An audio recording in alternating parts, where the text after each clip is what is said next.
3 days before the dazzling lights of the United Nations Hall shone on Ibrahim Traore's face, an envelope bearing the UN seal was placed on a desk inside the presidential residence in Ouagadougou. Inside were 12 dense pages, meticulously presented in diplomatic language, polite yet laden with subtext. It was not merely a model speech, but a script of submission. It opened with apologies for previously uncontrolled statements, proceeded to unconditional pledges of cooperation, and ended with the lowering of a nation that had dared to challenge great powers. Reading line by line, one could sense the intent to turn Burkina Faso from a voice of resistance into a confession drafted abroad. But if the diplomats in Paris, Washington, and New York thought the young man from the Sahel would bow easily, they were mistaken. That same night, a closed-door meeting took place. The ambassador of a Western power arrived with a leather briefcase full of classified files. Gold contracts with China, defense agreements with Russia, lists of medical shipments from Iran. The message was clear. We know everything. If you resist, we will destroy you. The pressure spiked, accompanied by threats. Diplomatic isolation, aid cuts, media smears. Another leader might have faltered. But Traoré leaned back in his chair, looked the ambassador in the eye, and asked coldly, "And if I refuse?" Meanwhile, on the streets of Ouagadougou, the air crackled. Rumors of the president's backing down spread quickly. But instead of disheartening the people, it drew tens of thousands to the Revolution Square. 50,000 citizens, men, women, and children, raised the Burkina Faso flag, chanted Traoré's name, and carried banners. No apologies, no submission. They did not come to push the president to compromise. They came to say, "Carry our voice to New York." On the 25th of September, the presidential jet landed at JFK. Waiting were not only diplomatic officials, but nearly 200 members of the African diaspora. They waved flags and shouted, "Africa does not kneel." As the motorcade moved toward Manhattan, car horns blared across the streets. Bystanders raised their hands in greeting, turning a diplomatic journey into a moving demonstration. And then, the moment arrived. In the Grand UN Hall, delegations opened their folders, ready to hear a safe speech from the young president. Many believed he would read the 12 pages verbatim as requested. Others expected at least a conciliatory tone. But when Traoré stepped to the podium, he held no papers. Placing both hands on the microphone, he looked straight at the diplomats and uttered the question that froze the entire room. "Before you ask Africa to apologize, tell me, how many times have you apologized to Africa?" For 10 seconds, no one breathed. The interpreters hesitated before repeating the words in multiple languages. Lenses swung to catch the stunned faces. Some diplomats lowered their gaze, avoiding eye contact. Others turned in their seats, whispering to colleagues. The whole hall suddenly weighed heavy with the gravity of history. What should have lasted only a few minutes turned into 3 hours. Traoré did not raise his voice, yet each sentence struck like a hammer. Gold and uranium extraction, the silence over Gaza, aid with strings attached like invisible chains. He did not speak for himself. He spoke for millions in the Sahel and billions across Africa. When the speech ended, silence blanketed the room. And then, applause rang out from the African bloc. Ghana, South Africa, Nigeria, Senegal, delegation after delegation stood. Within minutes, 43 African nations rose to their feet in ovation. What had seemed a routine meeting had become a political earthquake. But what followed, both inside the chamber and out on the streets, would change the world beyond recognition. The moment 43 African delegations stood at the United Nations was not choreographed. It happened instinctively, almost as a collective reflex. A delegate from Ghana whispered to a colleague, "This changes everything." Western delegations remained rigid in their seats, faces taut, unable to conceal discomfort.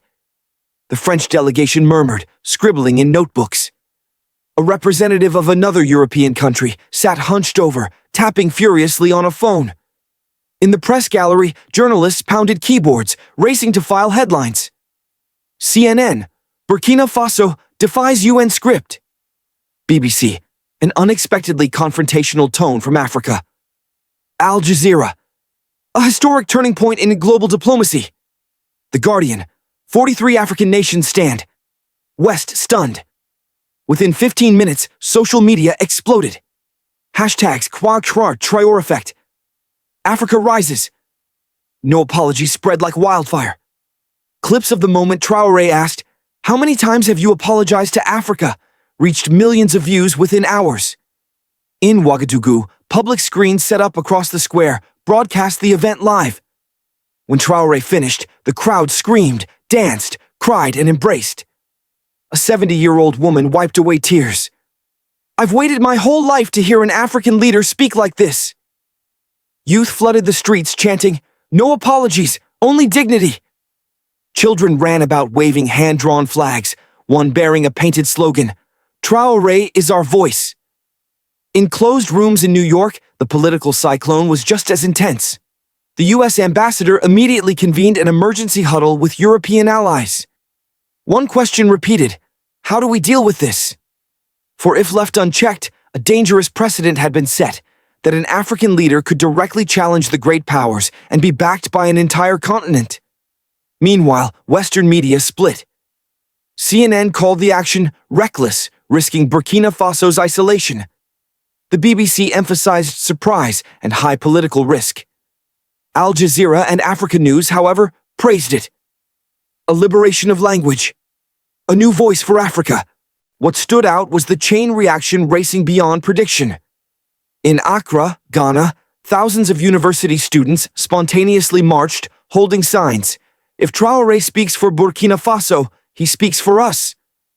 In Dakar, Senegal, street artists painted a massive mural of Traore holding a flame to the 12-page script, captioned, "Africa writes itself." In Nairobi, Kenya, local radio replayed the entire speech, punctuated with drums and traditional songs. On the diplomatic front, within 24 hours, 43 African delegations convened an emergency meeting in New York. The result was a joint statement, rare in Africa's diplomatic history. No assistance shall be accepted if the condition is political submission. A clear message, echoing beyond UN corridors. But excitement was not all. Western powers prepared to strike back. Sanctions were discussed, and media campaigns primed to brand Traore an extremist and a disruptor. A senior European official was quoted in an internal email. "He must be isolated, or the entire order will wobble." However, just as matters seemed to settle, an unexpected leak surfaced. Investigative journalists received a dossier. The original 12-page script, and that turned a historic moment into a global scandal. What lay in the leaked file was more shocking than the speech itself. It revealed not only the truth about Burkina Faso, but the true face of the global diplomatic system. When the original 12-page script landed on journalists' desks, the story ceased to be merely a historic speech. It became an international scandal. The pages, stamped with official seals, were crafted with a cold meticulousness. Burkina Faso recognizes mistakes in past statements. Burkina Faso commits to maintaining comprehensive cooperation with international partners. Burkina Faso henceforth adjusts its stance in line with the common interest. Language that sounded diplomatic, yet reeked of humiliation. More explosive still, accompanying emails showed the document had been edited in Paris, Washington, and an office in New York. A blunt message read, "If he reads it verbatim, we can disperse aid and cancel debt. If he refuses, hard measures must be applied." Another email was even harsher. "He must kneel or be isolated." When this truth detonated in the African media, the reaction was immediate and uncontrollable. Local radio stations broadcast the most degrading passages, fueling public anger. Farmers in rural areas, listening by radio, sighed. "They want us to bow even lower." In the cities, young people shared photos of the document online with the caption, "We will never read this." In Ouagadougou, the next morning after the leak, tens of thousands once again poured into Revolution Square. Handwritten placards read, "No scripts, no chains." Drums and songs echoed through the streets. The crowd did not merely support Traoré. They turned the event into a collective declaration. This is not an individual story. This is the dignity of all Africa. Politically, the consequences were immediate. Within 48 hours, 43 African ambassadors met and issued a joint statement. African leaders have the right to speak at international foray without coercion. Analysts called it Africa's clearest show of unity in decades. In Burkina Faso, popular sentiment surged. Traoré was seen not only as a president, but as a symbol of a new generation. People were ready to accept risks. Aid cuts, debt uncancelled, trade disrupted. A shopkeeper in Ouagadougou told a reporter, "We would rather eat less than let anyone write our words." Risks, however, were real. Experts warned that Burkina Faso could face inflation, medical shortages, and financial isolation. Western responses might harden, turning the small nation into a target of media warfare and punitive measures. But unlike before, this time the people were unafraid. They saw the challenge as proof they had touched the truth. Across the continent, the shock from the leak spurred fresh debates. Universities in Nairobi, Lagos, and Johannesburg hosted forums. Who writes Africa's voice? Journalists, scholars, and activists stressed that Traoré's speech was only the beginning of a larger conversation. Whether Africa would keep relying on aid, or whether it was time to write its own story. Internationally, the West sought to play it down. France's foreign ministry denied involvement, calling the document fabricated. Washington described it as merely a draft recommendation. But the leak was too specific: stamps, emails, signatures. The public did not believe it. The image of the great powers became tied to neo-colonial arrogance, and each denial only intensified the outrage. In the eyes of the public, especially in Africa, the matter was no longer a diplomatic spat. It had become an indictment of the entire international order. People saw clearly how aid, debt relief, and trade were used as chains forcing poor nations to read lines not their own. From an unscripted speech, Traoré had sparked a movement. A rejection of pre-written diplomacy. And the leak of those 12 pages turned him from the leader of a small nation into a continent-wide symbol. But the world did not stop there. In the corridors of power, the United States, France, and their allies began to shape responses.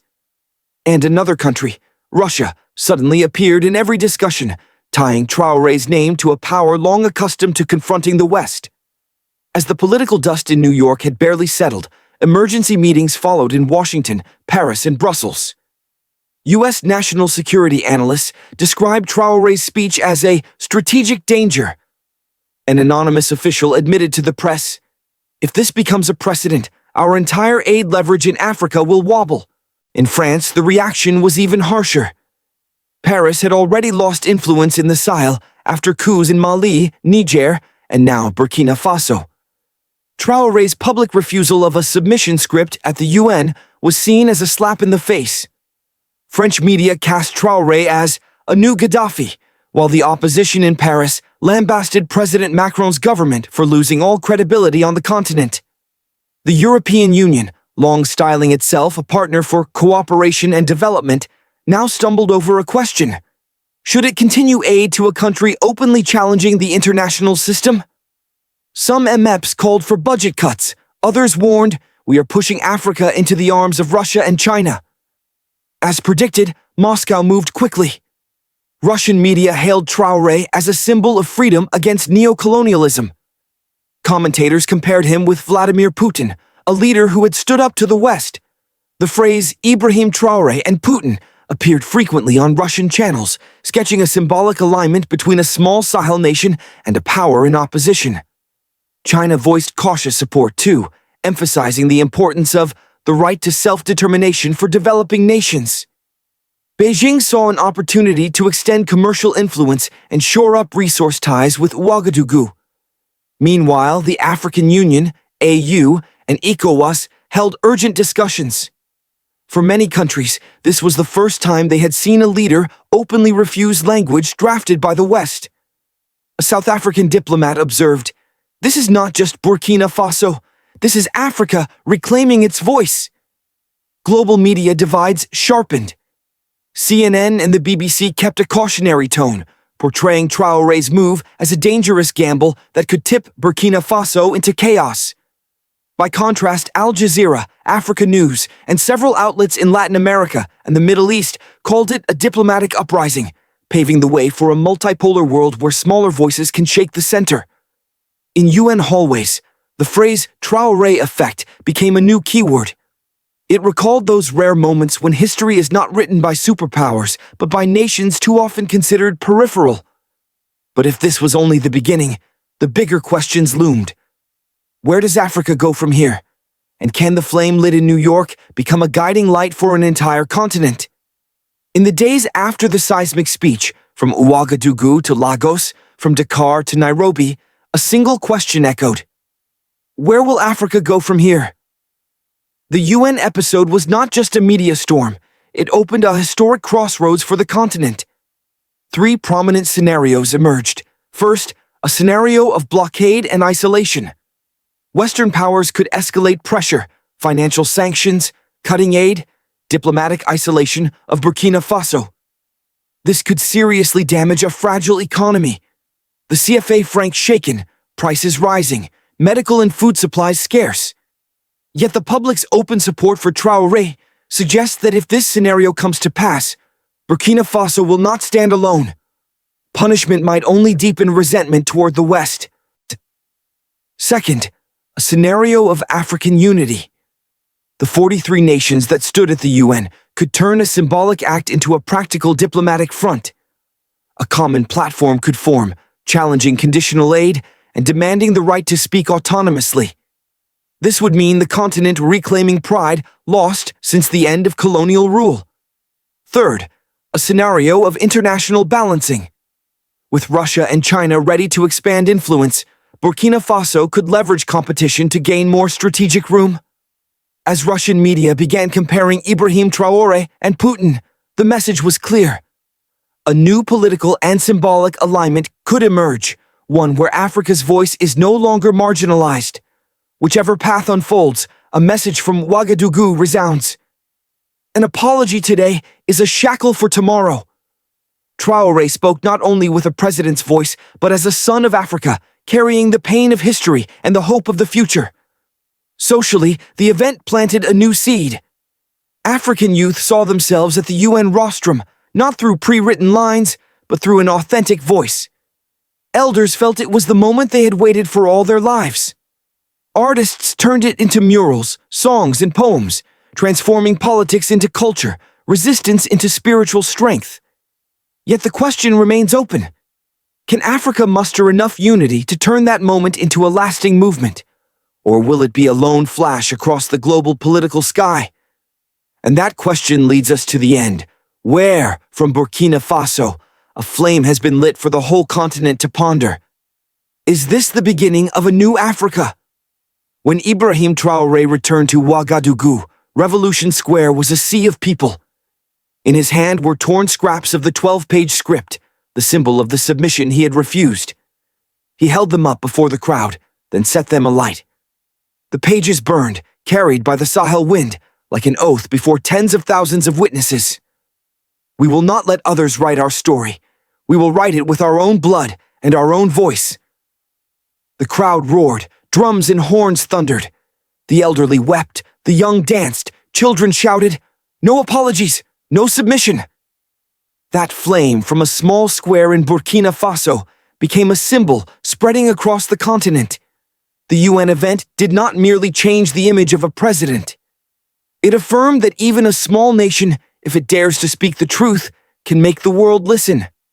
From New York to Johannesburg, from Dakar to Nairobi, the story stirred a belief that dignity is not a commodity to be traded for aid, but the foundation for the future. Of course, challenges remain. Burkina Faso will face economic pressure, media vilification, and diplomatic threats. Yet amid hardship, pride grows. Traoré's image placed alongside Putin in international analyses is not a random comparison. It reflects a changing world where a voice from the Sahel can resonate alongside great powers, an unmistakable mark in Ibrahim Traore news. And when the media mentions Ibrahim Traore and Putin, they are speaking not only of politics, but of a global rebalancing of power. The remaining question is this: will Africa turn this moment into a long-term movement of unity, or let it fade into memory? If you believe the voice from Ouagadougou is the voice of an entire continent, do not let it fall silent. Like, share, and subscribe. Our history has been written for us for too long. Now it is time we write our own future.